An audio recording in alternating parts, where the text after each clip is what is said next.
السلام علیکم، welcome to my channel story time. ایک سچی اور خوفناک کہانی جس پر گزری ہے اسی کی زبانی۔ میرا نام سحر ہے، میں فرسٹ ایئر کی اسٹوڈنٹ ہوں۔ ہم ان دنوں لاہور سے کراچی شفٹ ہوئے تھے۔ ابو جی کی سرکاری نوکری تھی، ان کا تبادلہ کراچی ہو گیا تو ہمیں ابو کے ساتھ کراچی آنا پڑا۔ ہمیں سرکار کی طرف سے رہنے کے لیے ایک گھر بھی ملا جس کے اندر ضرورت کا ہر سامان موجود تھا۔ گھر کافی پرانا تھا۔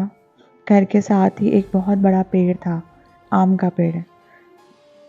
وہ تھا تو گھر کے باہر، پر پورا گھر کے اندر جھکا ہوا تھا۔ ہماری چھوٹی سی فیملی تھی، امی، ابو، بھائی اور میں۔ بھائی چھوٹا تھا، میں بڑی تھی۔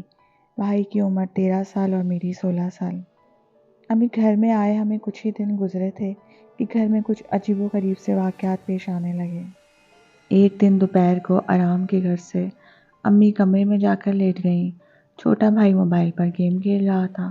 میرے پاس کرنے کے لیے کچھ نہیں تھا تو سوچا چلو ٹی وی ہی دیکھ لوں۔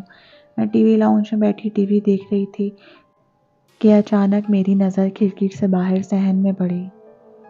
3-4 بچے وہاں پر کھیل رہے تھے۔ میری تو جان نکل گئی ان کو دیکھ کے۔ پھر میں نے سوچا شاید باہر سے آ گئے۔ ابھی میں اٹھی ہی تھی کہ وہ سارے بچے ایک طرف کو بھاگے۔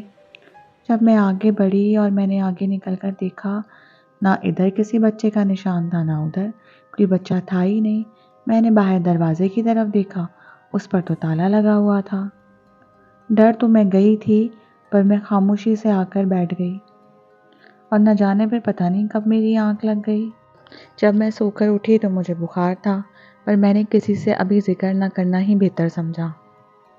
مجھے لگا شاید میرا وہم ہوگا، پر میرا دل چیخ چیخ کر اس بات کی گواہی دے رہا تھا کہ وہ کوئی وہم نہیں تھا، میں نے سچ میں دیکھا تھا۔ رات جب میں سونے لیٹی تو مجھے ایسا لگا جیسے کوئی سفید سی چیز گھر میں ادھر سے ادھر پھر رہی ہو۔ میں نے دل ہی دل میں قرآن آیت کا ورد شروع کر دیا۔ اب شک کی کوئی گنجائش نہیں رہ گئی تھی۔ میں صوم و صلات کی پابند تھی، ڈرنا تو فطری بات تھی، پر شاید اتنا نہیں ڈری جتنا کوئی اور لڑکی اس وقت ڈر جاتی۔ میں نے دل ہی دل میں سوچ لیا تھا کہ صبح اٹھتے ہی امی کو بتاؤں گی، امی سے بات کروں گی۔ صبح میں نے کالج کی چھٹی کی، بھائی کا اسکول جانے کا ویٹ کر رہی تھی۔ وہ اسکول چلا گیا، ابو آفس چلے گئے، تو میں نے امی سے بات کرنا شروع کری۔ امی نے بڑی تسلی سے میری پوری بات سنی۔ پھر امی نے مجھ سے بولنا شروع کیا، بیٹا بات تو میں بھی کرنا چاہ رہی تھی، کافی دن سے میرے ساتھ بھی ایسے ہی کچھ ہو رہا ہے۔ میں جب کچن میں کام کرتی ہوں تو مجھے لگتا ہے کہ میرے ساتھ کوئی اور بھی کام کر رہا ہے۔ میں سامان رکھتی کہیں ہوں، ملتا کہیں ہے، کام کرتے کرتے چھری ادھر رکھو، ملتی ادھر سے ہے۔ اور کل تو ایسا ہوا، مجھے ایسا لگا جیسے کسی نے چمچ میرے ہاتھ سے لے لیا ہو۔ خیر امی اور میں نے ڈیسائیڈ کیا کہ ابو سے بات کریں گے، پر ابو سے بھی بات کرنے کا کوئی فائدہ نہیں تھا۔ وہ اس قسم کی باتوں پر زیادہ یقین نہیں کرتے تھے۔ اور پھر ہوا بھی وہی، ہم نے جب ابو سے بات کری تو انہوں نے ہماری کسی بات پہ یقین ہی نہیں کیا۔ انہوں نے کہا تم لوگوں کا وہم ہوگا۔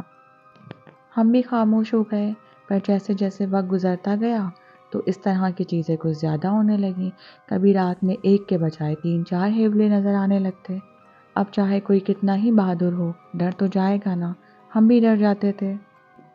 پھر ہم نے ایک دن پھر سوچا کہ اب ہم ابو سے پھر بات کریں گے، اور اب ہم نے بات ہی نہیں کی، ہم نے ان کو یقین دلایا۔ خیر جیسے تیسے کر کے امی نے ان کو اس بات پر منا ہی لیا کہ ہم سچ ہی بول رہے ہیں۔ خیر ابو نے پھر کہا کہ چلو تم لوگ پریشان نہیں ہو، میں کچھ کرتا ہوں۔ اور شاید یہی ہماری بہت بڑی غلطی تھی۔ ایک شام ابو آئے تو کسی کو اپنے ساتھ لیتے ہوئے آئے۔ حلیے سے وہ کوئی عالم لگ رہے تھے۔ ابو یہ نہیں جانتے تھے کہ وہ جن کو ساتھ میں لے کر آئے ہیں وہ کوئی ڈھونگی عامل ہے۔ آتے کے ساتھ انہوں نے پورے گھر کا چکر لگایا اور صحن کے بیچوں بیچ سفید رنگ کی چادر بچھا کر، سرسوں کا تیل لے کر اور کچھ سامان لے کر بیٹھ گئے وہ، اور منہ ہی منہ میں کچھ پڑھنا شروع کر دیا۔ ابھی ان کو یہ سب کچھ کرتے ہوئے 10 منٹ ہی گزرے ہوں گے کہ آم کا پیڑ ہلنا شروع ہو گیا اور اس میں سے پتھر برسنا شروع ہو گئے۔ وہ عامل کو اور ابو جی کو لگ رہے تھے، مجھے اور امی کو وہ پتھر نہیں لگ رہے تھے۔ عامل تو جیسے تیسے پتھر کھاتا گرتا پڑتا ہمارے گھر سے بھاگ گیا، اور آ گئی ابو کی شامت۔ ابو کو پتھر لگے، بہت پتھر لگے۔ جیسے تیسے ابو کو پکڑ کے ہم گھر کے اندر لے کر آ گئے۔ پتھر گرنے کا سلسلہ ابھی بھی جاری تھا۔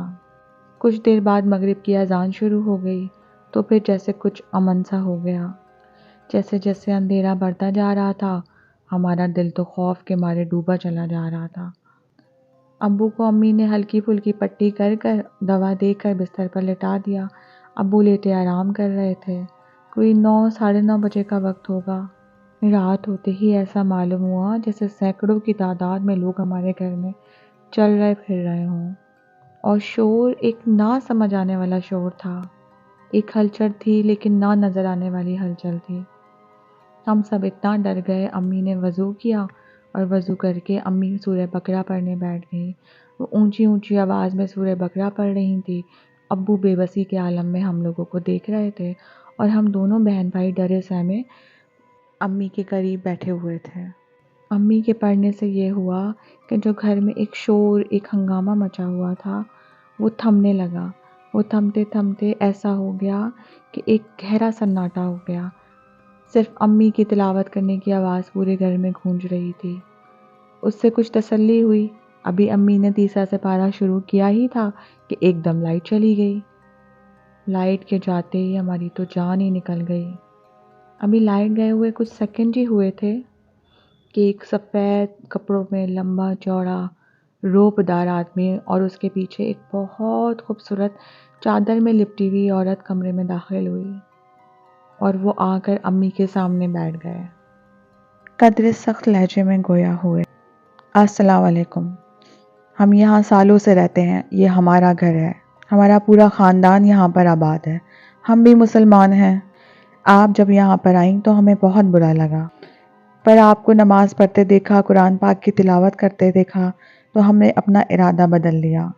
ہم نے سوچا کہ ہم آپ کو تنگ نہیں کریں گے، آپ یہیں پر رہتی رہیں، پر جو کچھ آپ نے آج کیا وہ ہمارے لیے ناقابل برداشت ہے۔ اگر ہم نہ چاہتے تو وہ پیر یہاں سے بھاگ بھی نہیں سکتا تھا۔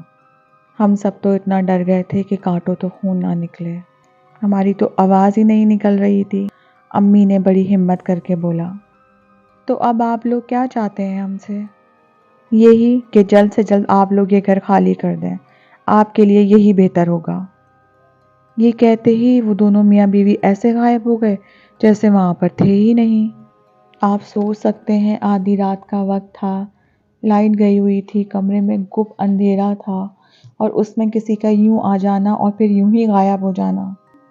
جیسے ہی وہ غائب ہوئے اسی لمحے لائٹ واپس آ گئی۔ ہم نے دل ہی دل میں شکر ادا کیا۔ میری زندگی میں اس سے زیادہ خوفناک رات شاید ہی کوئی ہو۔ صبح اٹھتے ہی ہم پوری فیملی دادی کے گھر چلے گئے۔ ایک حیرانگی کی بات یہ ہوئی کہ جب صبح اٹھ کے ہم کمرے سے باہر نکلے تو صحن میں کوئی پتھر نہیں تھا، کچھ بھی نہیں تھا، ایسا جیسے کچھ ہوا ہی نہیں تھا۔ کچھ دن ہم دادی کے گھر ہی رہے، ابو نے دوسرے گھر کا انتظام کیا اور ہم سب لوگ وہاں پر شفٹ ہو گئے۔